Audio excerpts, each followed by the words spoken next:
All clear. Authorities say that there was no shooting at the Navy Yard in Washington this morning. The false report of an active shooter prompted a lockdown and triggered a full-scale response from law enforcement.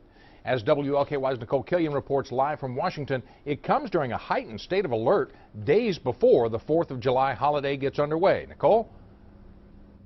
Well, Rick, authorities say that incident at the Washington Navy Yard wasn't a hoax and is not connected to that July 4th terror threat. Chaos at the Washington Navy Yard. An all-hands-on-deck response after reports of a shooting in the same building that was the site where 12 people were gunned down 2 years ago. Except this time, it turned out to be a false alarm. At this time, there is no evidence of gunshots.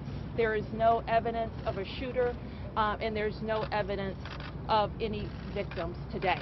The scare comes after federal officials issued a recent bulletin warning that extremists, such as the group ISIS, could target the upcoming 4th of July holiday for a possible terror strike. We take every event here in Washington very serious, and our posture remains extremely high for all special events, and it will continue for the 4th.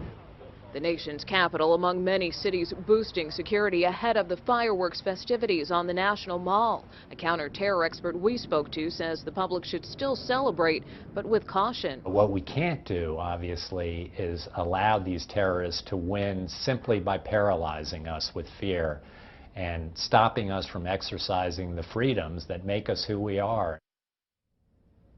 A Department of Homeland Security official tells us there's no specific credible intelligence to indicate any threats against 4th of July celebrations this weekend. Rick? Well, Nicole, they got our attention, so what types of precautions are being taken?